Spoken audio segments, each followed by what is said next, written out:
Hello friends, उम्मीद है अच्छे होगे, पढ़ाई अच्छे से चल रही होगी, है ना।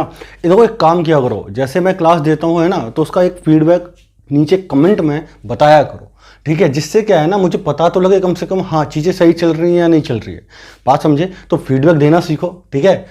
और आज हम लोग क्या करने वाले हैं, जैसे हमने बोला था आरसी करेंगे, आज रीडिंग कंप्रहेंशन करेंगे। यकीन मानो ये टॉपिक बहुत अच्छा है, बहुत ज़्यादा वेटेज है। पैराजंबल आईबीपीएस एओ का पेपर मिस कर सकता है, नहीं दे सकता है, लेकिन आरसी अगर ना देना तो उसकी भाई जो होता है ना कि खाना हजम नहीं होता, वो नहीं होगा, ठीक है। तो आरसी जरूर आता है, तो आरसी करना सीखो। रीडिंग कंप्रहेंशन पूरा का पूरा 10 नंबर लेके आता है, 10 क्वेश्चन आते हैं, 5 से 6 नंबर लेके आता है। और यकीन मानो, बार बार मैं जब ये बोलता हूं ना कि इंग्लिश के पेपर का कट ऑफ और इंग्लिश पेपर कैसे पार करना है ना, ये ना 5-6 नंबर जब मैंने बोल दिया इस टॉपिक का वेटेज है, तो आप समझ सकते हो 5-6 नंबर की वैल्यू क्या है, बात समझे। अब लड़का बोलता है सर क्या 5-6 नंबर आ जाएंगे? भाई देखो, आने को आ जाएंगे, लेकिन मैं गारंटी ले रहा हूं कि 2 से 3 नंबर जरूर आ जाएंगे। बात समझे नहीं समझे? जिस तरीके से मैं आपको कंप्रहेंशन पढ़ाऊंगा, जिस तरीके से मैं आपको कंप्रहेंशन करना सिखाऊंगा, ठीक है, मैं गारंटी ले रहा हूं। जैसे मैं पैराजंबल बोला, पैराजंबल कितने नंबर का आता है? 2.5 नंबर का आता है। मतलब 5 क्वेश्चन होते हैं, 5 क्वेश्चन होते हैं, और हर क्वेश्चन आधे नंबर का होता है, हाफ एंड मार्क का होता है, तो 2.5 नंबर का हुआ पूरा क्वेश्चन पैराजंबल का, ठीक है। तो 2.5 नंबर में से मैंने बोला था, उसमें से 1 नंबर से 1.5 नंबर के बीच में आपका लगवा दूंगा। बात समझे नहीं समझे? 2 से 3 क्वेश्चन मैं आपको उसमें से सही लगवा दूंगा, ठीक है। 1.5 नंबर यहां से, 1 नंबर यहां से चुराना है। देखो एक चीज है ना, हम लोग महारत हासिल नहीं कर सकते एक पर्टिकुलर क्वेश्चन को लेके, कि एक क्वेश्चन है उसमें महारत हासिल कर ली और कुछ करना ही नहीं है, उसी को लगे पड़े हो, आएगा पूरा करके निकल जाएंगे, पूरा सही होगा। ऐसा कोई भी ना आज तक हुआ है और ना होगा। बात समझ में आ रही है नहीं आ रही? हमें नंबर चुराने हैं, हमें बस पेपर में ये देखना है कि कौन से क्वेश्चन हमें करने हैं, कौन से क्वेश्चन हमें नहीं करने। जैसे पैराजंबल आ जाए, तो पैराजंबल में हमारे दिमाग में ये रहना चाहिए कि हाँ ठीक है, पूरा बन रहा है, बढ़िया बात है, लेकिन अगर 2 क्वेश्चन या 3 क्वेश्चन हमारे ऐसे बन जाते हैं कि हमारा निगेटिव नहीं जाना है और हमें सीधा सीधा समझ में आ रहा है, लगा के आओ, ज्यादा वो ना करो, ठीक है। जैसे रीडिंग कंप्रहेंशन है, 10 क्वेश्चन है, 10 क्वेश्चन में 2-3 वोकैब होती है और 7 अपने पैसेज वाले क्वेश्चन होते हैं, ठीक है। अब मैं आपसे ये कह रहा हूं, अगर उस 7 में से, पूरे 10 में से अगर आपके 4 से 5 क्वेश्चन, अगर 4 से 5 क्वेश्चन आपके बन रहे हैं और आपको भरोसा है कि हाँ ये सही जा रहे हैं, हम नेगेटिव में नहीं जाएंगे, भाई बस हो गया। यहां से हमें जितना नंबर लेना था हमने ले लिया, अब आगे देखते हैं क्या है। बात समझ रहे हो नहीं समझ रहे हो? पूरा हो रहा है, बहुत अच्छी बात है, लेकिन मैं एक तरीका बता रहा हूं, आदत डालो इसकी। ज्यादा छूने की कोशिश मत करो, जल जाओगे भाई, है ना। जितना मिल रहा है उतना खाते चलो। एग्जाम है, छोड़ना भी सीखो। ऐसा नहीं है कि भाई पूरा करके आएंगे, तो भाई बहुत मेहनत की है, 2.5 महीने हो गए, 3 महीने, 3-3 महीने, 4-4 महीनों से कंप्रहेंशन लगा रहे हैं, आरसी लगा रहे हैं, आप ऐसा ना पूरा भाई वो ना कि इमोशनली ना लेना किसी चीज को, ठीक है, कि भाई अब करेंगे तो करेंगे ही, चाहे कुछ हो जाए। 40 मिनट निकल जाएंगे, कर नहीं पाओगे 4 नंबर कभी। बात समझ रहा हूं नहीं समझ रहा? इतना हल्का पेपर भी नहीं आता। तो मैं जो बताने वाला हूं आज आरसी को लेकर, ठीक है, तो आप लोग को सिर्फ वही बातें याद रखनी है, ठीक है। तो आज हम लोग लेक्चर शुरू करते हैं। देखो समझो, आरसी को करने का तरीका, अभी तक आप जिस तरीके से कर रहे हो, जिस तरीके से कर रहे हो, हमें लेना देना नहीं है। आप किसी भी तरीके से करो, आप जिस तरीके से कर रहे हो उससे हमें लेना देना नहीं है। लेकिन आज मैं जो तरीका बता रहा हूं, भाई मैं गारंटी ले रहा हूं, अगर आपने ये लेक्चर पूरा देखा और आपको भाई एक एक बात को ध्यान दिया और मेरे साथ मिलकर अगर आपने 50 से 60 आरसी लगा लिए, यकीन बता रहा हूं सीख जाओगे आरसी करना, डर निकल जाएगा भाई आरसी से। बात समझ पा रहे हो नहीं समझ पा रहे हो? और ये भाई पेपर में कितना इंपॉर्टेंट है, इसका जाएगा आरसी से, मैं गारंटी ले रहा हूं भाई। मैं बस देखो, एक बात है, कुछ चीजें हैं बस उनकी क्या है ना, देखो हम लोग को प्रैक्टिस नहीं होती और तरीका नहीं पता होता है, ठीक है, किस किस तरीके से हमें चलना है ना। अब वही तरीका अगर कोई सिखा दे और उस पर आप प्रैक्टिस कर ले जाओ, फिर वो चीज आसान हो जाएगी। बस इतना कहना है मेरा, ठीक है। आरसी कर रहे हैं आज, ठीक है, आरसी आपको प्रीवियस ईयर का ही देंगे, ठीक है। अब मैं कुछ तरीके बता रहा हूं, उनको ध्यान से सुनना है, ठीक है। और हाँ भाई, अगर ये लेक्चर आपको पसंद आता है तो यकीन मानो भाई फीडबैक जरूर देना, ठीक है। यकीन मानो मतलब उसका क्या है ना, एक अलग से मोटिवेशन मिलता है, ठीक है, अंदर से एक पॉजिटिव वाइब्स आती है कि हाँ भाई अब ठीक चल रहे हो, है ना। तो आरसी की देखो मेन चीजें क्या है, 4 से 5 है। कॉपी पेन उठा लो, अगर लिखना है लिख लो, वरना क्लास को ढंग से सुन लो, मेरे हिसाब से काम हो जाएगा। सबसे पहले आप हमें यह बताओ, जब भी आप आरसी सॉल्व करते हो या प्रैक्टिस देते हो करते हो, प्रीवियस ईयर की, है ना। तो आप हमें सिर्फ इतना बताओ, आप पहले आरसी पढ़ते हो या क्वेश्चन पढ़ते हो? आप बताओ, पहले पैसेज पढ़ते हो या क्वेश्चन पढ़ते हो? भाई देखो समझो, जो पैसेज पढ़ते होंगे ना, यकीन मानो भाई अब पढ़ना छोड़ दो, है ना। पहले हम क्या पढ़ेंगे? पहले हमें पढ़ने हैं क्वेश्चंस। तो पहला पॉइंट तो यही है। पहला पॉइंट क्या है कि पहले हम लोग क्या करेंगे? पहले हम लोग करेंगे क्वेश्चंस। बात समझे नहीं समझे? पहले हम लोग क्या पढ़ेंगे? क्वेश्चंस। अब क्वेश्चन ही क्यों पढ़ेंगे? ऐसा क्या है इनमें? देखो भाई समझो, अब सर याद नहीं होते क्वेश्चन, आपका पेपर खुलेगा, ठीक है, ऑनलाइन एग्जाम होता है, जैसे पीसी पर आपका पेपर खुला, आपको आरसी दिखा, आरसी को स्किप करो, तुरंत सीधा पहुंचो क्वेश्चन पे। पेन मिलता है, एक पेपर मिलता है रफ काम के लिए। बात समझ रहे हो नहीं समझ रहे हो? क्वेश्चन से क्या करना है आपको? क्वेश्चन से की पॉइंट उठाने हैं, पूरा का पूरा क्वेश्चन दिमाग में नहीं रखना है ना। तभी मैं कह रहा हूं कि महीने भर आपको ये दिमाग को इतना सेट करने में टाइम लग जाएगा, महीने भर, कि ये जो क्वेश्चन है ना, 10-10 क्वेश्चन आपके दिमाग में रह सके, 10-10 क्वेश्चन के आप की पॉइंट अपने दिमाग में रोक सको। बात समझिए, आरसी करते टाइम पे आप उनके दिमाग में रोक सको, इसके लिए ही आपको 1 महीने की मेहनत चाहिए। बात समझिए, और फिर 1 महीने मेहनत आपको उस पर प्रैक्टिस। देखो चीजें बहुत आसान है, आपको रफ पेपर मिलता है पेपर में, ठीक है, आपको क्या करना है? अगर दिमाग में नहीं चीजें चल रही हैं, आपको जैसे क्वेश्चन मिला, पूरा क्वेश्चन लिखने की जरूरत नहीं है, आपको की पॉइंट लिखने हैं। क्वेश्चन में 2 से 3 वर्ड ऐसे आते हैं जो की पॉइंट होता है, ठीक है, बस उनको लिखते चलो। आपको क्या करना है? देखो पेपर मिला, अच्छा क्वेश्चन नंबर 1 में ये की पॉइंट है, चलो ठीक है, क्वेश्चन नंबर 2 देखा, ये की पॉइंट है, क्वेश्चन नंबर 3 ये की पॉइंट है। आपने अपने 10 क्वेश्चन के क्या है लिख लिया की पॉइंट, ठीक है। जो अपोजिट और सिनोनिम्स होंगे उनके भी वही वोकैब लिख लिया। अभी क्या करना है? अब आप आओ पैसेज पे। बात समझ पा रहे हो नहीं समझ पा रहे हो? अब आपको आना है पैसेज पे। आपने क्वेश्चन के की पॉइंट लिख लिए, अब आपको आना है पैसेज पे। पैसेज पे आते ही आप जब पैसेज पढ़ोगे ना, बात समझ पा रहे हो नहीं समझ पा रहे हो? 1 क्वेश्चन एट अ टाइम आपको करना है solve, 1 question at a time. ऐसा नहीं है कि भाई पूरी सारी चीजें पजल कर डालो, एक साथ करने बैठोगे ना सारे क्वेश्चन को पैसेज के थ्रू, तो भाई गलतियां होने के चांस हैं। 1 question at a time touch करना है, वो मैं बताऊंगा किस तरीके से लिखना है, ठीक है। तो सबसे पहले आज हमने पहला पॉइंट क्या सीखा कि हमें सबसे पहले क्या करना है? सबसे पहले हमें पढ़ने हैं क्वेश्चन, आए या ना आए, अभी आप बस आदत डालो, यकीन मानो आदत डालो। सब करते हैं ऐसे, सबसे होते हैं, आपसे भी हो जाएंगे। ये मुझे भरोसा है आप लोग पर, और आपको तो भरोसा होगा ही आप लोग पे, ठीक है। तो सबसे पहले क्या पढ़ेंगे हम लोग? क्वेश्चंस, ठीक है। पहला डन हो गया, ओके। दूसरी चीज देखो, दूसरे नंबर पर क्या है? उनके हम जो है की पॉइंट जो है उनको क्या करेंगे? नोट डाउन कर लेंगे, नोट डाउन कर लेंगे या दिमाग में अभी रख लेंगे, ठीक है। अभी हाल फिलहाल में शुरुआत है, तो जब अभी आप प्रैक्टिस करो या जब आपको पीडीएफ दें, जब आपको प्रैक्टिस क्वेश्चन दें, ठीक है, तो उनका क्या करना है आपको कि उनके की पॉइंट एक पेपर में लिखते चलना है। बात समझ रहे हो नहीं समझ रहे हो? इतना आप करना है, ठीक है। चलो दूसरा पॉइंट हो गया की पॉइंट, पहला हो गया क्वेश्चन। यकीन करो जब आप क्वेश्चन पढ़ोगे ना पैसेज से, तो आपको पैसेज में ना क्वेश्चन पूरे दिखेंगे, आपको वो कहानी पूरी की पूरी दिखेगी और आपको आसानी होगी क्वेश्चन को सॉल्व करने में। अब बात करते हैं कि सर टोन आ जाती है, टोन कैसे पहचानते हैं पैसेज की, ठीक है भाई। देखो पैसेज में ना एडजेक्टिव और एडवर्ब को अगर आप नोटिस कर ले गए ठीक से, तो आपको टोन जो होती है पैसेज की वो आपको पहचान में आ जाएगी, ठीक है।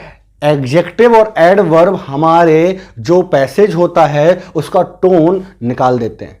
बात समझे नहीं समझे? अब टाइटल की बात करें, देखो टाइटल किस तरीके से निकाला जाता है। टाइटल एक तरीके से, टाइटल को ना अगर हम अपनी भाषा में बोले ना, तो ये समझ लो कि कोई मूवी है, उसका हीरो है वो। जैसे मानो शोले मूवी, देखो शोले सभी ने देखी है ना, अब शोले मूवी का उसको अमिताभ बच्चन समझ लो। बात समझे नहीं समझे? जहां भी 2 लाइन निकली तुरंत ही उसके ऊपर कैमरा लग जाएगा, जहां भी 2 लाइन निकली तुरंत उसके ऊपर कैमरा लग जाएगा। आपको बस यही अपनी आंखों में स्कैन करना है कि ये जब पैसेज आप पढ़ो ना, इतना स्कैन करते हुए चलो एक एक वर्ड को, कि आपको वो अमिताभ बच्चन उस पैसेज में दिख जाए। और यकीन मानो हर 2 से 3 लाइन में आपको वो दिखेगा जरूर। वही हमारा होता है टाइटल, वही होता है टाइटल। बात समझे भाई?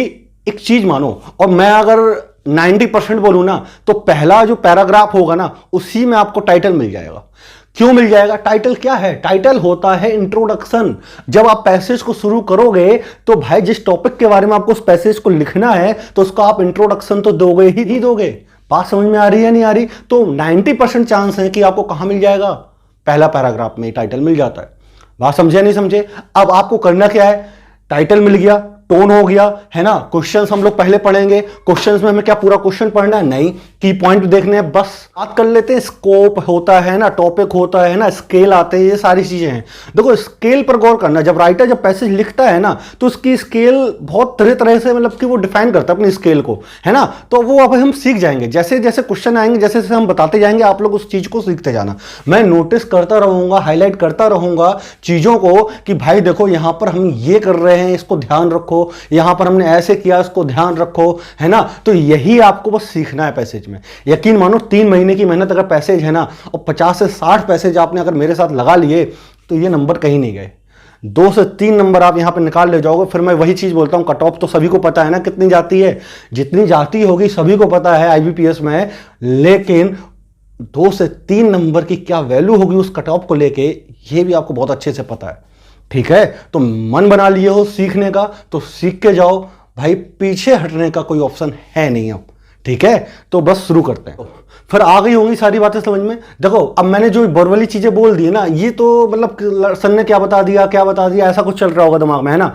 भाई देखो सिर्फ प्रैक्टिस मेरे साथ करो, है ना, सब सीख जाओगे, क्या बताया क्या नहीं बताया। ठीक है, चलो अब यहां पर आपको पैसेज दिख रहा होगा, हम लोग पैसेज शुरू करते हैं करना। ठीक है, तो अभी आपको पैसेज दिख रहा होगा यहां पे। ठीक है, यहां पे पैसेज दिख रहा होगा, ये 2 पैराग्राफ में है पैसेज। ठीक है, पहला पैराग्राफ ये आ गया, दूसरा पैराग्राफ देखो अभी आ रहा है। ठीक है, ये हो गया दूसरा पैराग्राफ। अब बताओ क्या करेंगे, पैसेज पढ़ेंगे हम लोग? बोलो ना, पैसेज पढ़ेंगे क्या? पैसेज नहीं पढ़ना है। क्या पढ़ना है? हमने क्या बताया, क्या पढ़ना है? क्वेश्चन पढ़ना है। ठीक है, तो सबसे पहले कहां क्वेश्चन जाए, कॉपी उठाओ, पेन उठाओ और क्वेश्चन के कीवर्ड लिखना शुरू करो।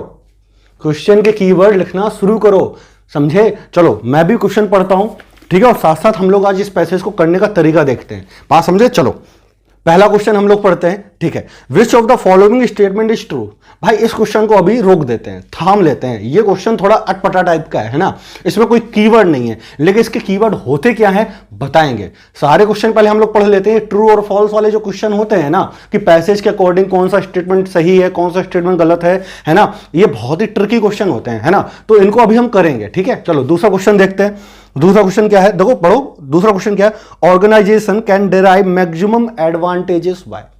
अब इसमें से कीवर्ड क्या है, ये हमारा दूसरा क्वेश्चन है और इसमें से हमें कीवर्ड पता चल गया। ठीक है, ऑर्गेनाइजेशन आ गया और मैक्सिमम एडवांटेज, मतलब ऑर्गेनाइजेशन का मैक्सिमम एडवांटेज को लेके ये क्वेश्चन बोल रहा है, दिमाग में रख लिए ये बात। ठीक है, क्वेश्चन नंबर 2 का की पॉइंट हमें मिल गया। क्वेश्चन नंबर 3 पर आते हैं। क्वेश्चन नंबर 3 क्या कह रहा है, according to the passage all of the following contribute to an increase in employ earnings. Key point क्या मिला हमें यहां पे, इस क्वेश्चन में हमें की पॉइंट मिला, चलो भैया इंप्लॉय का जो अर्निंग है उसको इंक्रीज करने की बात हो रही है। इंप्लॉय का जो अर्निंग है उसको इंक्रीज करने की बात हो रही है। पहला की पॉइंट जो हमें क्वेश्चन में मिला था, क्वेश्चन नंबर पहला क्या था, ट्रू और फॉल्स वाला था। ठीक है, चलो दूसरा क्वेश्चन क्या है, दूसरे क्वेश्चन में ऑर्गेनाइजेशन का एडवांटेज पूछा गया है। ठीक है, चलो तीसरे क्वेश्चन में की पॉइंट क्या मिला कि उनकी अर्निंग को लेके बात करी गई है, एम्प्लॉय की अर्निंग को लेके। ठीक है, इंक्रीज हो रहा है उनका अर्निंग। चलो चौथा क्वेश्चन पढ़ते हैं, employ feel motivated to work when they. ये हमारा चौथा क्वेश्चन है। अब इस चौथे क्वेश्चन का कीवर्ड क्या है, एम्प्लॉय की बात हो रही है, मोटिवेट हो रहे हैं वर्क को लेकर। ठीक है, एम्प्लॉय क्या कर रहे हैं, फील करते हैं मोटिवेटेड और वर्क को लेकर। ठीक है, ये चौथा हमारा हो गया। ठीक है, पांचवा क्वेश्चन देखते हैं। ये तो भाई सिमिलर मीनिंग आ गया, सिनोनिम आ गया इंड्यूस का। ठीक है, इसको छोड़ते हैं। छठवां क्वेश्चन देखते हैं, which of the following factor according to the passage adversely affect the organisation competitive strength. मतलब कहने का है इसमें से हमें जो कीवर्ड मिला क्या, कि ऑर्गेनाइजेशन का जो कॉम्पिटिटिव स्ट्रेंथ है उसको कोई ना कोई अफेक्ट कर रही है, कोई ना कोई चीज अफेक्ट कर रही है। ये हमारा की पॉइंट हो गया। ठीक है, क्वेश्चन नंबर 6 का। क्वेश्चन नंबर 7 का की पॉइंट देखो क्या होता है, विच of the statement is not true. ये तो वही वाला क्वेश्चन हो गया, इसको हम बाद में देखेंगे। क्वेश्चन नंबर 8 पढ़ो, विच of the following factor determine the quality of human effort. इसका की पॉइंट क्या हुआ कि क्वालिटी ऑफ ह्यूमन एफर्ट के बारे में बात चल रही है। ठीक है, इसको भी नोट डाउन कर लो। क्वेश्चन नंबर 9 क्या है, in the passage a company's competitive strength in the market is affected mainly because of। मतलब क्या है कि कंपनी की जो कॉम्पिटिटिव स्ट्रेंथ है वो मार्केट में अफेक्ट हो रही है। ठीक है, किसके कारण हो रही है ये चीज पता लगानी है। तो ये हमारे सारे क्वेश्चंस पढ़ लिए गए। ठीक है, 9 क्वेश्चन है इस क्वेश्चन में, हमने 9 क्वेश्चन पढ़ लिए। पहला क्वेश्चन लिख लिया ना भाई सभी ने, कॉपी पेन लिए हुए या सिर्फ टाइम पास चल रहा है ना? चलो जो भी है, अपने हिसाब से सभी लोग समझदार है भाई, टाइम पास चल रहा होगा, टाइम पास चलने दो, है ना? कॉपी पेन लेके सीरियस हो गए तो कॉपी पेन लेने दो। और मुझे पता है कितना सीरियस है या कितना सीरियस नहीं है, ठीक है, मर्जी आपकी है। पेपर सभी का हर है, आईबीपीएस हर साल एक पेपर लेता है, एएफओ का हर साल एक पेपर लेता है। भाई जिंदगी बहुत बड़ी है, हर साल पेपर होने हैं, है ना? तो उम्मीद मत खो, उम्र बहुत बड़ी है, ठीक है? जब तक ओवर एज ना हो, जब तक उम्मीद रखते रहो और अटेम्प्ट देते रहो, है ना? 1 साल में अगर नौकरी लग जाएगी, 2 साल में, तो भाई ये तो खुद की उससे वो हो गई ना, क्या बोलते हैं, नाइंसाफी टाइप की कर दी ना अपनी मेहनत के साथ, है ना? तो नहीं करनी है ना? बस लगे रहो ऐसे ही। चलो कॉपी पेन लेके बैठो और लिखो भाई। पहला हमारा ये की पॉइंट, दूसरा हमारा ये की पॉइंट, ऐसे हमने बता दिए। 9 क्वेश्चन है, 9 की पॉइंट हमने बता दिए। अब बात करते हैं उन क्वेश्चन की जो क्वेश्चन नंबर 1 में था, क्वेश्चन नंबर वो ट्रू और फॉल्स वाले, है ना? कि पैसेज को लेके स्टेटमेंट कौन सा ट्रू है कौन सा फॉल्स है। देखो समझो, अगर मैं बात करूं शोले मूवी का, शोले मूवी सभी ने देखी है, बात समझे नहीं समझे? अब देखो एक बात बताऊं, अगर मैं अमिताभ बच्चन का फैन हूं, ठीक है, मैं गया शोले मूवी देखने अमिताभ बच्चन को लेके कि भाई अमिताभ बच्चन है तो मैं मूवी देखने जरूर जाऊंगा। मैं गया शोले मूवी अमिताभ बच्चन को लेके, तो मैंने देखा क्या, वहां तो भाई क्या बोलते हैं, धर्मेंद्र है, बात समझे नहीं समझे? वहां तो कालिया भी है, वहां तो गब्बर भी है, वहां बसंती भी है, सब लोग हैं, है ना? तो ये जो बसंती है, गब्बर है, कालिया है, धर्मेंद्र है अमिताभ बच्चन के साथ मूवी में, है ना, क्या इनको आप नेग्लेक्ट कर दोगे? ये भी तो मेन एक्टर के भाई सपोर्टिंग एक्टर का काम कर रहे हैं ना अमिताभ बच्चन के, है ना? तो ऐसे ही पैसेज में जब आपसे ट्रू और फॉल्स वाले स्टेटमेंट पूछा जाए ना, तो आप जब पैसेज पढ़ोगे तो आपका अमिताभ बच्चन के ऊपर तो फोकस चल ही रहा होगा, लेकिन साथ में आपको ये सपोर्टिंग एक्टर भी दिखेंगे। बात समझे नहीं समझे? तो हम उनको भी लेते हुए चलेंगे, और जैसे ही हम उनको लेते हुए चलेंगे तो हमें ये क्वेश्चन जो हैं ट्रू और फॉल्स वाले वो हमसे हो जाएंगे। यकीन करो हो जाएंगे। कैसे निकालोगे, कैसे देखोगे, भाई मेरे ऊपर है, मैं बताऊंगा कैसे निकालना है, ठीक है? भरोसा रखो, यकीन हो। जब तो यहां तक आ गए हो, मैं बार बार यही बोलता हूं, तो यकीन रखो, साथ साथ चलो, साथ साथ पार करेंगे। बात समझिए या नहीं समझे? चलो अभी हम लोग पैसेज खोलते हैं। अब मैंने क्या बोला था तो समझो, 1 क्वेश्चन एट अ टाइम, 1 को तो मैं प्रैक्टिकल अप्रोच बता रहा हूं भाई पेपर को सॉल्व करने की। टाइम भी कम लगेगा, प्रैक्टिस कर लोगे इस मेथड पे, क्वेश्चन भी बनने लगेंगे। प्रैक्टिकल अप्रोच है भाई, प्रैक्टिकल। बात समझे? 1 क्वेश्चन एट अ टाइम, ये समझ लो। आपको सबसे पहले क्या करना, मैं फिर से 2 सेकंड में सारी बातें भाई बहुत बता रहा हूं। क्वेश्चन पढ़ो, क्वेश्चन के कीवर्ड देखो, ठीक है, फिर तुरंत पैसेज पढ़ो, पैसेज को पढ़ते जाओ। बात समझे नहीं समझे? अब जब आप पैसेज को पढ़ोगे ना, तो 1 क्वेश्चन एट अ टाइम करना है। जैसे ही आपने क्वेश्चन का कीवर्ड देखा, अच्छा आपको याद आया ये चीज तो पूछी गई थी, ये चीज तो भाई इंक्रीज हो रहा है, भाई इंप्लॉय का अर्निंग इंक्रीज हो रहा है, अरे ये तो पैसेज में हमें पूछा गया था। जैसे ही आपको देखा, तुरंत क्वेश्चन पर जंप करो, तुरंत कंप्यूटर से क्लिक करो, तुरंत अपने क्वेश्चन पर आओ और तुरंत भाई देखो, दोनों को टिक मारो, फिर पैसेज पर तुरंत आ जाओ। बात समझे नहीं समझे? फिर जैसे पैसेज को पढ़ोगे, आपको दूसरा कीवर्ड दिख गया, तुरंत ही जाओ उस क्वेश्चन पे। तो क्वेश्चन नंबर 8 का कीवर्ड दिख गया, ये तो क्वेश्चन नंबर 8 में कीवर्ड मिला था हमें, तुरंत क्वेश्चन नंबर 8 पर जाओ, ठीक है, उसको टिक करो, उसको आंसर दो, देखो दोनों को, तुरंत वापस आके क्वेश्चन नंबर 5 का कीवर्ड दिख गया, ये तो है ना, तो क्वेश्चन नंबर 5 पर जाओ, उसको सॉल्व करो, तुरंत वापस पैसेज पे आ जाओ। टाइम नहीं लगता इसमें। अगर आपको लग रहा होगा ना ये टाइम, तो टाइम नहीं लगता। आपने देखो कितनी मेहनत बचा ली। आपने पैसेज भी आप पहली बार ही पढ़ रहे हो, है ना, क्वेश्चन आप पहले पढ़ ही चुके हो, और जब आप पैसेज पढ़ रहे हो तो आपके क्वेश्चन भी तुरंत के तुरंत होते जा रहे हैं। बस यही तरीका है, ठीक है? चलो अब हम लोग शुरू करते हैं। हम लोग ने क्वेश्चन देख लिए, कीवर्ड लिख लिए, अब ये जो पैराग्राफ है ना, उसको हम पढ़ के बताते हैं, ठीक है? और पैराग्राफ 1 को हम लोग करते हैं, ठीक है? चलो क्या लिखा है, there is absolutely no point in complaining that over the years.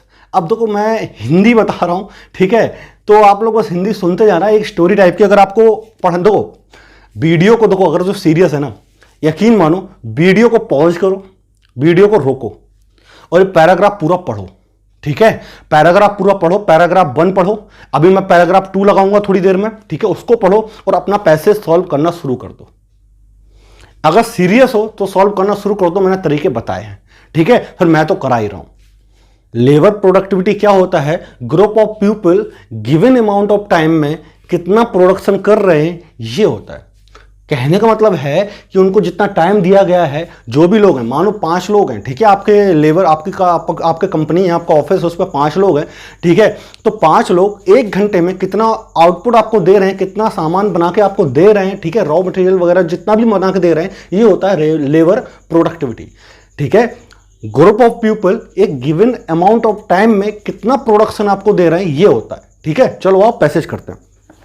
मैं पैसेज पढ़ रहा हूं, ठीक है, मेरे हिसाब से आपने कर लिया होगा। देखो दूसरा स्लाइड भी आ चुका है, पॉज करो वीडियो को और इसको अभी से करना शुरू कर दो। ठीक है, मैं अभी सॉल्व करा रहा हूं, लेकिन आप एक बार पढ़ लो अपने हिसाब से। ठीक है, चलो क्वेश्चन लगाना शुरू कर दो, फिर मैं तो डिस्कस करा ही रहा हूं।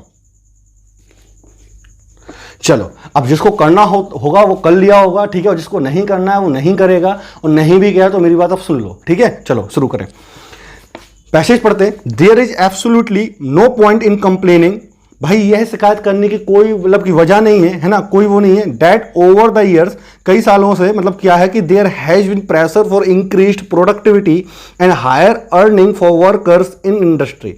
मतलब क्या है कि इंडस्ट्री में भाई प्रोडक्टिविटी को इंक्रीज करने को लेके और वर्कर जो हैं उनकी सैलरी को इंक्रीज करने को लेके क्या चल रहा है, प्रेशर बनाया जा रहा है। ठीक है, क्या हो रहा है, प्रेशर बनाया जा रहा है इंडस्ट्री में। ठीक है, चलो ठीक है। There are several way for increasing employees earning, बहुत सारे तरीके हैं एम्प्लॉय की अर्निंग को इंक्रीज करने के लिए। ठीक है, चलो employ earning can be increased, भाई एम्प्लॉय की जो अर्निंग है वो इंक्रीज होती है, कैसे होती है, कैन भी इंक्रीज हो सकती है, कैसे की जा सकती है, पढ़ो फिर से। By raising the selling price of the firms product and service, मतलब कहने का है, इस लाइन का मतलब समझो, इस लाइन से ही क्वेश्चंस हैं हमारे। ठीक है, इस लाइन का मतलब समझो क्या लिखा है इसमें, by raising the selling price of the firm, जो फर्म में जो प्रोडक्ट और फर्म की जो सर्विस है उसकी हम कीमत क्या कर दें, बढ़ा दें, उसकी जो सेलिंग प्राइस है ना, हम क्या करें, बढ़ा दें। इससे क्या होगा, हम अपने एम्प्लॉय की जो अर्निंग है वो बढ़ा देंगे। बात समझे नहीं समझे भाई, आज हम 4 रुपए की चीज बेच रहे हैं, बात समझना, 4 रुपए की चीज बेच रहे हैं, कल के दिन वही चीज अगर हम 10 रुपए की बेचेंगे तो हमारे पास मुनाफा ज्यादा होगा। बात समझे नहीं समझे, जब हमारे पास मुनाफा ज़्यादा आया है तो जो हमारे यहाँ पे काम करने वाले लोग हैं जो आवाज़ उठा रहे हैं कि हमारी तनख्वाह बढ़ाओ, हमारी तनख्वाह बढ़ाओ, है ना, जब हमारे पास मुनाफा ज़्यादा आया है तो हम उसमें से उनको भी तो भाई तनख्वाह दे सकते हैं ना, और ज़्यादा।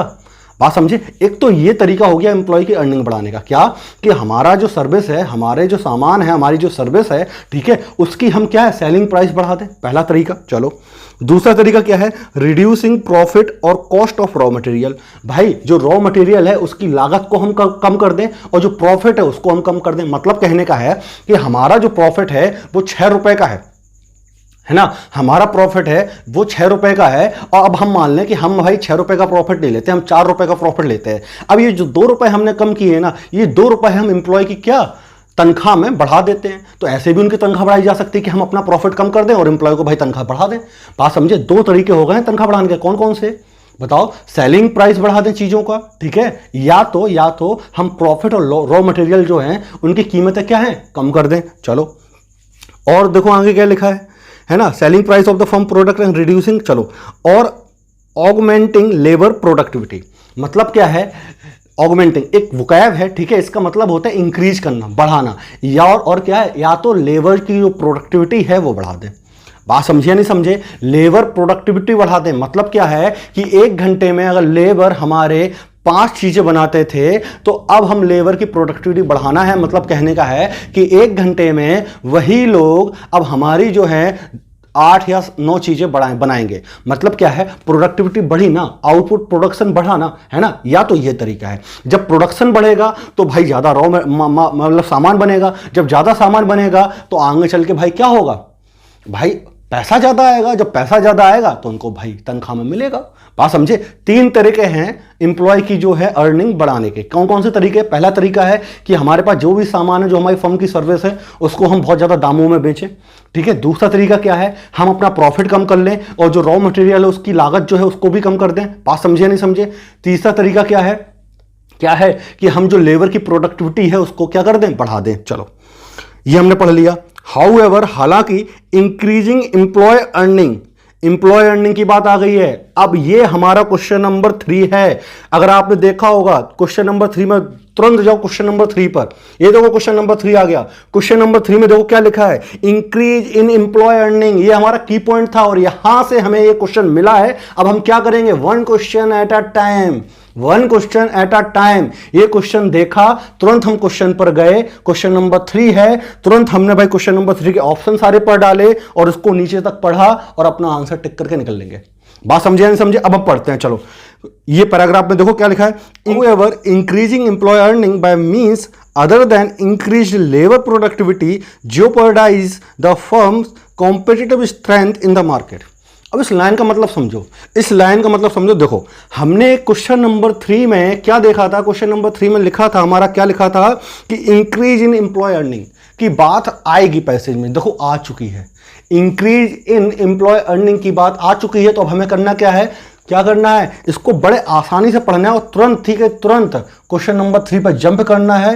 1 क्वेश्चन एट अ टाइम हम लोग सॉल्व करेंगे, ठीक है। तुरंत के तुरंत क्वेश्चन नंबर 3 पर जाएंगे, ठीक है। क्वेश्चन नंबर 3 पे जो ऑप्शन होगा इसको पढ़ने के बाद हम टिक करके फिर वापस से कहां जाएंगे, पैसेज पे आ जाएंगे। ये तरीका काम करता है और आप यही तरीका अपनाओ, ठीक है। शुरुआत में मेहनत लगेगी, दिमाग को जोर पड़ेगा क्योंकि नया तरीका है, लेकिन आगे चल के इससे अच्छा तरीका कोई नहीं है भाई, काम करता है ये, ठीक है। चलो आप पढ़ते हैं इसको। भाई इसमें लिखा क्या है तो समझो, jeopardize इसका वोकैब है, ठीक है। ये वोकैब का मतलब क्या होता है, खतरे में आ जाना। बात समझ रहे हो नहीं समझ रहे हो? इसका मीनिंग हम बताते हैं क्या है तो समझो। अभी हमने 3 मेथड पढ़े हैं, ठीक है, अर्निंग बढ़ाने के 3 मेथड पढ़े हैं। एक मेथड हमने पढ़ा था क्या, लेबर की जो है प्रोडक्टिविटी बढ़ा दो, ठीक है। इसमें वही चीज लिखा है, क्या लिखा है, लेबर प्रोडक्टिविटी के साथ में अगर वो सारी चीजें उनकी तुलना करी जा रही है, ठीक है, जो 3 मेथड हमने पढ़े हैं उनकी तुलना लेबर प्रोडक्टिविटी से की जा रही है, तो इसमें यह कहा गया है कि अगर इन सारी चीजों को करेंगे ना, है ना, तो जो कंपनी की जो कॉम्पिटिटिव है ना, क्या लिखा है, कॉम्पिटिटिव स्ट्रेंथ है मार्केट में ना, वो jeopardize हो जाएगी। मतलब कहने का है वो खतरे में आ जाएगी। अब क्यों आ जाएगी खतरे में, इसकी बातें आगे लिखी हैं, देखो समझो। यहां से हमारे 2-3 क्वेश्चन बन गए, 2-3 क्वेश्चन। पहला तो क्वेश्चन नंबर 3 मिला है हमें, कौन कौन सा क्वेश्चन नंबर 3 में क्या लिखा था, इंक्रीज इन एम्प्लॉय अर्निंग, इसी 3 लाइनों में मिला है हमें इंक्रीज इन एम्प्लॉय अर्निंग, ठीक है। और यहां पर हमें क्वेश्चन नंबर देखो 9 भी मिला है। क्वेश्चन नंबर 9 में क्या लिखा है, companies competitive strength in the market, company की जो कॉम्पिटिटिव स्ट्रेंथ है मार्केट में क्यों अफेक्ट हो रही है। तुरंत हम क्वेश्चन नंबर 9 पर जाएंगे, उसको भी पढ़ेंगे, उसको भी सॉल्व करेंगे, ठीक है। अभी मैं करा दूंगा सारे सॉल्व, लेकिन आपको भाई आंसर लगाने हैं अपनी समझ से। चलो और आगे अगर हम देखें क्वेश्चन नंबर 6 को, तो क्वेश्चन नंबर 6 क्या कह रहा है तो समझो, विच ऑफ द फॉलोइंग फैक्टर, है ना, पैसेज के अकॉर्डिंग क्या है कि ऑर्गेनाइजेशन की जो कॉम्पिटिटिव स्ट्रेंथ है उसको कौन अफेक्ट कर रहा है। समझ रहे हो ना फायदा, अब दिख रहा है ना फायदा। क्या देखा कि सिर्फ 3 लाइन पढ़ के हमने 3 क्वेश्चन निकाले हैं, सिर्फ 3 लाइन पढ़ के हमने 3 क्वेश्चन निकाल दिए। अब बार बार यहां वहां पढ़ते रहोगे तो भाई टाइम बर्बाद होगा, ठीक है। तभी हम कह रहे हैं 1 क्वेश्चन एट अ टाइम। आपको क्या करना है, बस पढ़ते जाना, अपना क्वेश्चन मिलता है टिक करो और भाई निकलो, ठीक है। अभी आपको इनमें 3 क्वेश्चन मिल गए, अब तीनों क्वेश्चन को हम देखते हैं एक एक करके, ठीक है। अगर क्वेश्चन नंबर 3 हम पढ़े, पहले तो ये पढ़ लो पूरा, ये पैराग्राफ ही पूरा पढ़ लेते हैं, फिर हम लोग सॉल्व करते हैं, ठीक है।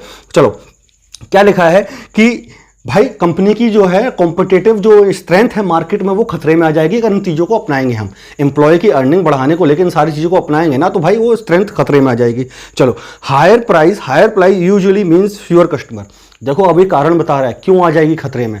आप लोग क्या कह रहे थे कि सेलिंग प्राइस है वो बढ़ा दो, है ना, 5 रुपए की चीज़ 10 में बेचो। एक बात बताओ, जब आप 5 रुपए की चीज़ 10 में बेचोगे तो आपके जो कस्टमर हैं वो कम हो जाएंगे, पर आपसे वो चीज़ नहीं लेंगे, वो किसी और से लेंगे, है ना। तो ये चीज़ बोल रहा है कि अगर आप प्राइस बढ़ाओगे तो आपके कस्टमर कम हो जाएंगे। दूसरी चीज़ क्या देख रहा है, देखो बोल रहा है reduce profit means less capital invest. अगर आप प्रॉफिट को अपना कम करोगे तो आपकी जो कैपिटल इन्वेस्टमेंट होगी वो कम हो है। और फिर क्या कह रहे हैं, low cost material means poor product quality.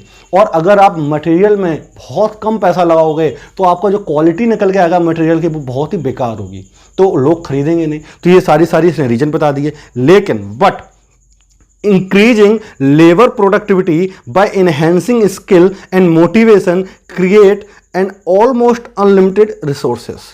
Question number 2 की पॉइंट हमने देखा था, क्या देखा था कि organisation can derive maximum advantage. बात समझे, ये देखो लिखा है इसमें, क्या लिखा है कि इंक्रीजिंग लेबर प्रोडक्टिविटी, अगर प्रोडक्टिविटी बढ़ाएंगे लेबर की, देखो अगर लेबर की प्रोडक्टिविटी को हम इंक्रीज करेंगे ना, ध्यान से सुनना मैं पढ़ रहा हूं, ठीक है। लेबर की प्रोडक्टिविटी को अगर हम इंक्रीज करेंगे कैसे, उनकी स्किल को एनहेंस करेंगे, बढ़ाएंगे, ठीक है, और उनको मोटिवेट करेंगे, तो जो चीज होंगी ना, क्रिएट होंगी चीजें। क्या क्रिएट होंगी कि भाई क्या लिखा है इसमें, एक अनलिमिटेड रिसोर्स पैदा होगा।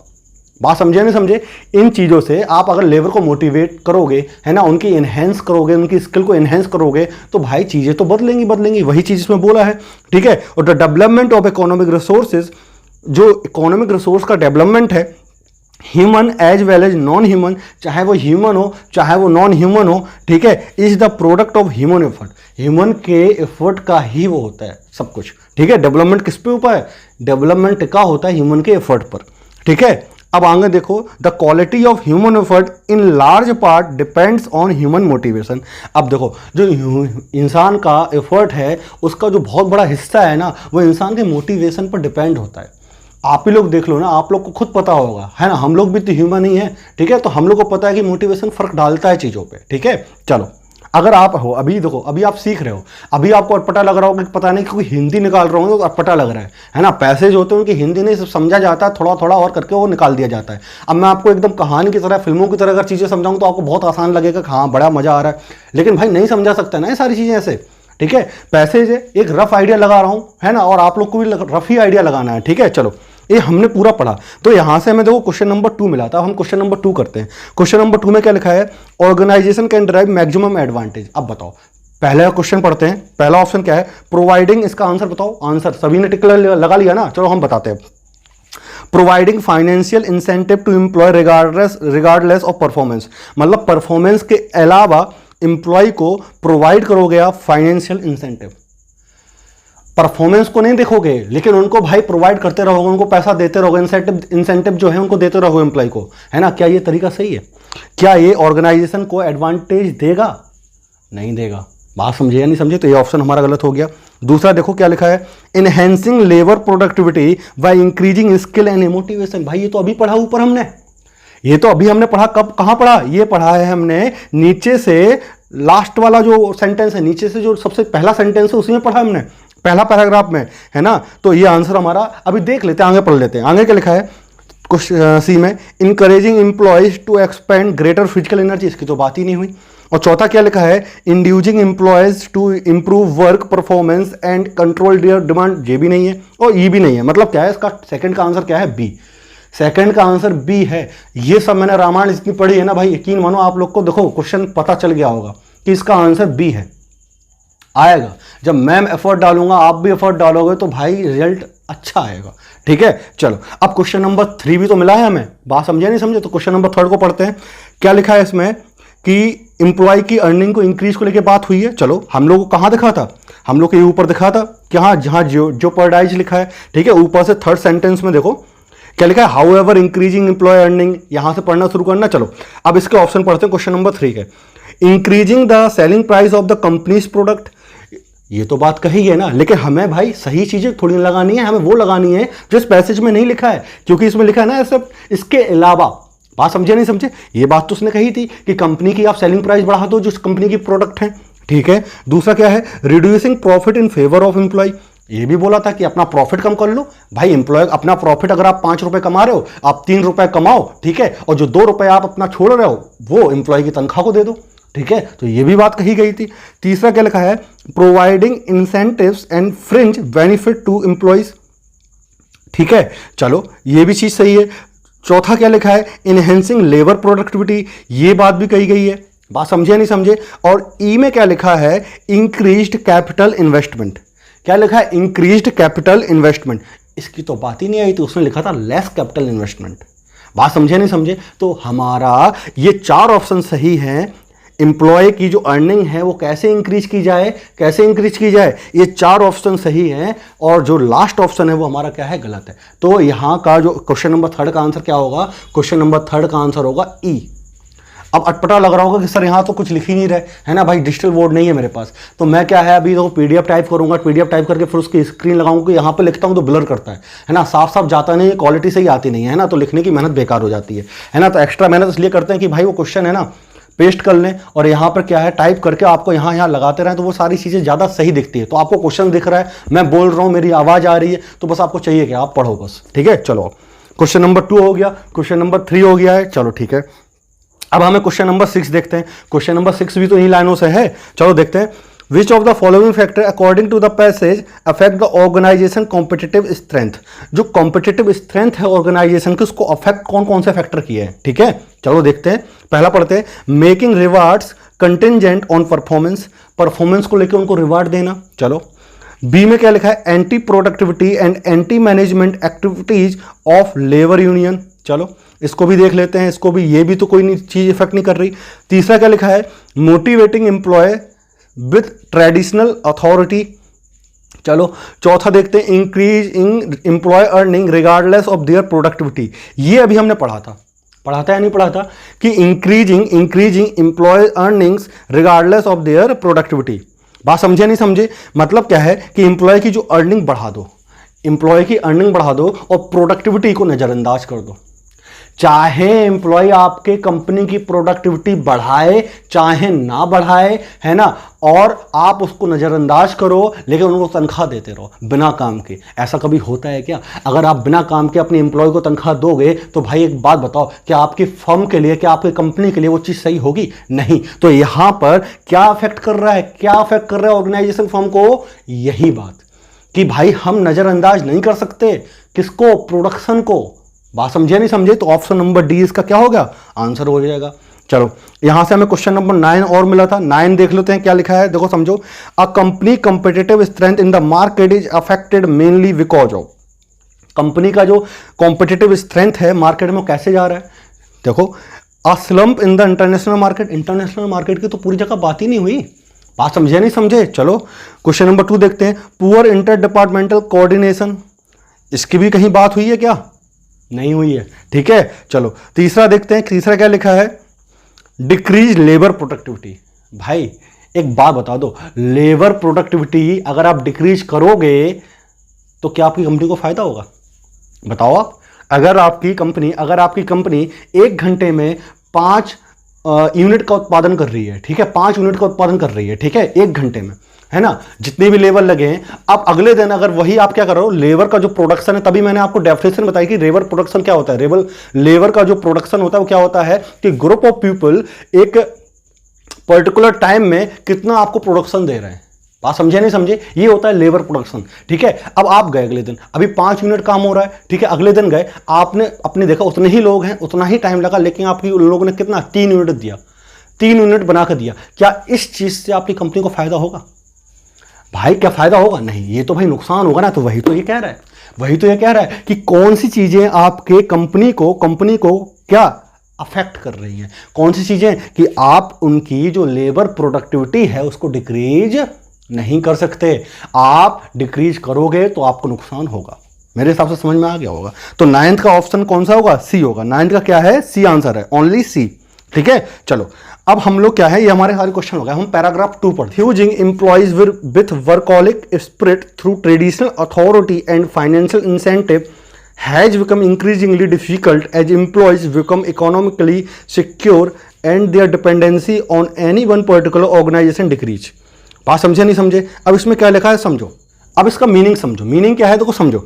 इसमें यह लिखा है कि एम्प्लॉय की जो काम करने की स्पिरिट है ना, आप उसको ट्रेडिशनल अधिकार और फाइनेंशियल इंसेंटिव दे के आप उसको नहीं बढ़ा सकते। काम करने की जो स्पिरिट है वो आप उसको फाइनेंशियल इंसेंटिव और ट्रेडिशनल अधिकार देके नहीं बढ़ा सकते। क्यों नहीं बढ़ा सकते? समझो क्यों नहीं बढ़ा सकते। क्योंकि आजकल जो एम्प्लॉय हैं वो क्या है, वो इकोनॉमिकली सिक्योर हैं और डिपेंड नहीं है किस पर? एक पर्टिकुलर ऑर्गेनाइजेशन पर। भाई उनके दिमाग में एक चीज फिक्स है, क्या है कि भाई हम जहां काम करेंगे, हम जहां भी मेहनत करेंगे, जहां भी काम करेंगे वहां हमें पैसा मिल जाएगा। तो इकोनॉमिकली तो किसी के ऊपर डिपेंड है ही नहीं, वो सिक्योर है। ठीक है, चलो यही चीज बोली गई है कि अगर आप चाहते हो कि आपके काम करने वाले जो लोग हैं, आपके यहाँ जो लेबर है वो बहुत मेहनत से काम करे, है ना, तो आप उनको लालच दे के नहीं वो कर सकते हो। बात समझे नहीं समझे? चलो आगे देखते हैं क्या लिखा है। अकॉर्डिंग टू द एक थ्योरी है, उसके अकॉर्डिंग क्या लिखा है, काम को बढ़ाता कौन है? जो काम करने की इच्छा है ना वो कैसे इंक्रीज होगी, कैसे उन लोगों को मोटिवेशन मिलेगा। अब ये चीज बताई जा रही है, क्या है, when an employ feels his performance is an instrument for obtaining desired reward. जब एम्प्लॉय महसूस करेगा अपनी परफॉर्मेंस के हिसाब से अगर उसको रिवार्ड मिलेगा। कहने का मतलब है कि अगर आपने सोचा कि भाई मैंने इतनी मेहनत से काम किया है ना, तो मुझे इतना तो मिलना चाहिए, है ना। तो अब आपको अगर उतना ही मिलता है या थोड़ा बहुत कम भी मिलता है ना, तो तो आप क्या होगे, आप रिचार्ज हो जाओगे। रिचार्ज मतलब क्या है कहने का, कि आप बहुत ही ज़्यादा एक्टिव रहोगे। क्या कि आपको मन में एक बहुत अच्छी फीलिंग्स आएगी, क्या कि भाई जितनी मेहनत करते हैं ना उतना यहाँ तनख्वाह मिलता है, मतलब कल के दिन और मेहनत करनी है। ऐसे बढ़ती है जो वर्किंग स्पिरिट होती है, वो ऐसे बढ़ती है ना। कोई लालच दे के नहीं बढ़ती है, आप उसकी मेहनत का उसको मेहनताना दे दो, आप उसकी मेहनत के हिसाब से उसके भाई खर्चे दे दो, है ना, तो वो इंसान बहुत लगन से काम करेगा ना, कोई लालच से थोड़ी ना काम करेगा, है ना। तो ये तरीका है। चलो आगे क्या लिखा है देखो, समझो कि people may be attracted to join and remain in organisation to receive organisational award. अब देखो इसमें क्या लगा है कि पीपल अट्रैक्ट होते हैं ज्वाइन करने के लिए, कि बस वो ऑर्गेनाइजेशन में रहने के लिए, ऑर्गेनाइजेशन ज्वाइन करने के लिए, क्या कि वो ऑर्गेनाइजेशनल जो अवार्ड रिवार्ड है ना वो उनको बस मिलते रहे, है ना, बस वही चीज। But being motivated to join an organisation is not the same as being motivated to exert efforts in an organisation. अब इस लाइन का मतलब समझो, इस लाइन का मतलब क्या है। इस लाइन का मतलब ये है कि आप किसी ऑर्गेनाइजेशन या किसी कंपनी में आप जुड़ रहे हो, है ना, आप काम करने के लिए जुड़ रहे हो। इसका कतई मतलब ये नहीं है कि आप उस कंपनी के लिए काम कर रहे हो जी जान से। इसका मतलब ये है कि आप तो दो तरह के लोग होते हैं, दो तरह के लोग होते हैं, देखो समझो उन दोनों लोग को। एक लोग ये होता है कि आप, मैं हूं, जैसे एक दो तरह के हैं। एक लोग क्या है, एक लोग क्या करता है, किसी कंपनी में जाकर जुड़ता है, ठीक है, काम करता है, मेहनत करता है। वो सिर्फ इसलिए मेहनत नहीं करता, वो इसलिए मेहनत करता है सिर्फ कि भाई उसको रोजगार मिल रहा है, बस आ रहा है जा रहा है, उसको काम से ज़्यादा मतलब नहीं है। अगर बॉस ने डांट दिया तो और भाई टाइट हो गया, वरना वो अपना कर रहा है जैसा है। और एक इंसान क्या होता है, एक इंसान ये सोचता है कि भाई जितनी मेहनत हम करेंगे ना उतना ही ज़्यादा तरक्की हमारी कंपनी करेगी, है ना, और जितनी ज़्यादा कंपनी तरक्की करेगी फिर हमारी जो तनख्वाह है वो बढ़ाएंगे, वैसे ही हमें क्या मिलेगा, तनख्वाह मिलेगा, है ना। वही चीज बोला है कि आप जितनी मेहनत कर रहे हो, मोटिवेशन क्या होता है वर्किंग स्पिरिट का, यही तो मोटिवेशन होता है वर्किंग स्पिरिट का। क्या कि आप अगर जितनी मेहनत कर रहे हो, आपको अपनी मेहनत के हिसाब से आपको रिवार्ड मिलते रहे, तो आप अगले दिन और मेहनत से काम करोगे ना कंपनी के लिए। तो यही तरीका है, ठीक है, यही लाइन का मतलब कही। दोनों लोग अलग अलग होते हैं। दो लोगों कौन कौन से अलग होते हैं, मैं फिर से बोल रहा हूं कि एक जो कंपनी के भविष्य के लिए काम करते हैं कि कंपनी को बढ़ाएंगे तो हम भी बढ़ेंगे।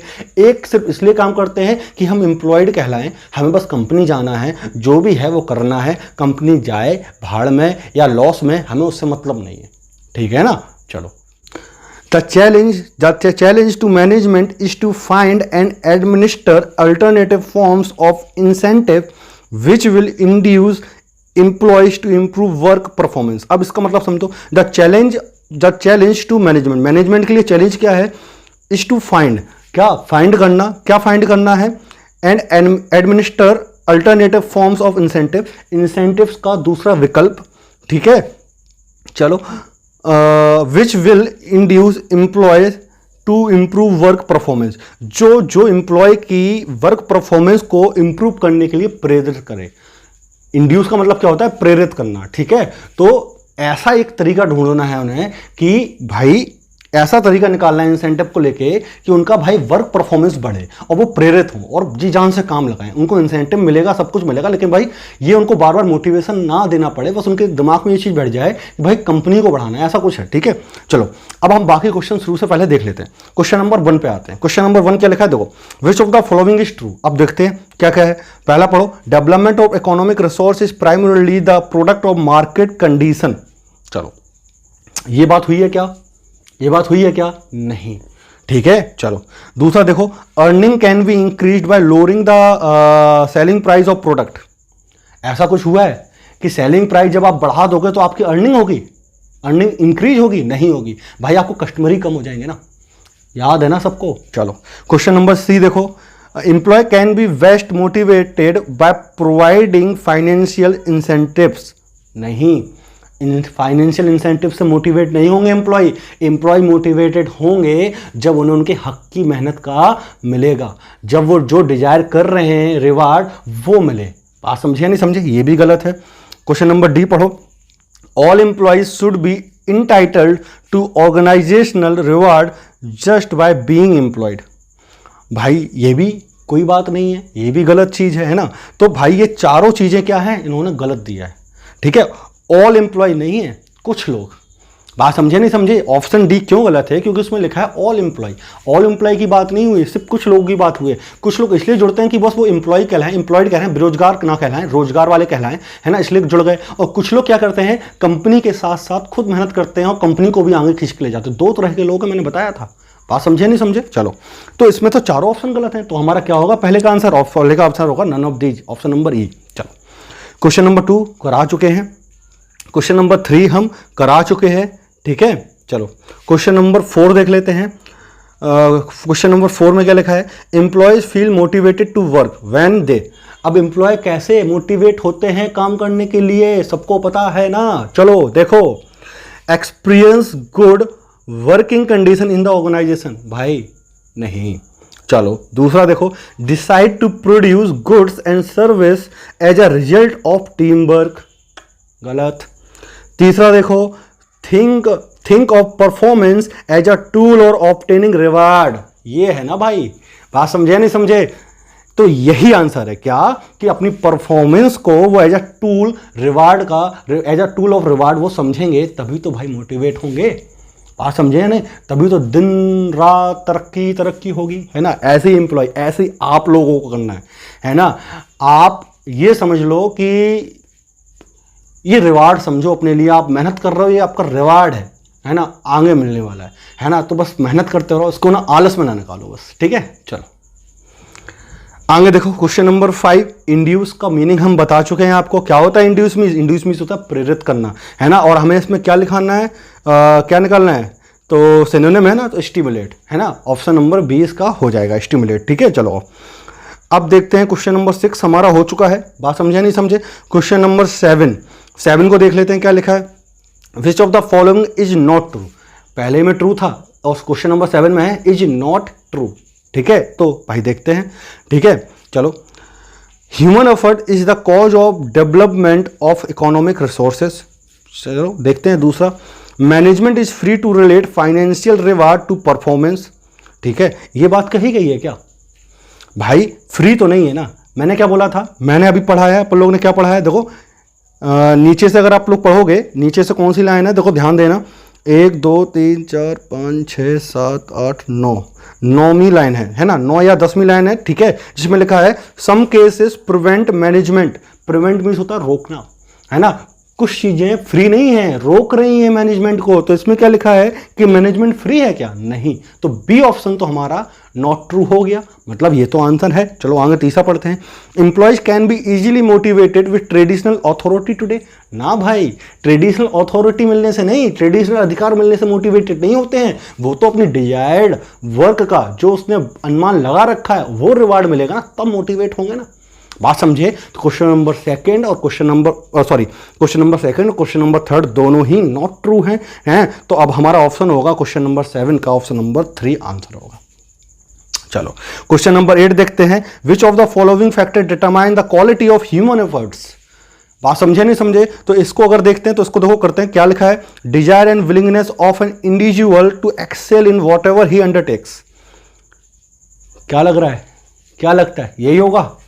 हाँ लगा दो, यही होगा, ठीक है। ठीक है, क्वेश्चन नंबर 9 देखो हम लोग कर चुके हैं, और एक वोकैब इसमें क्वेश्चन नंबर 10 में जेओपर्डाइज। जेओपर्डाइज का आपको मतलब पता है क्या?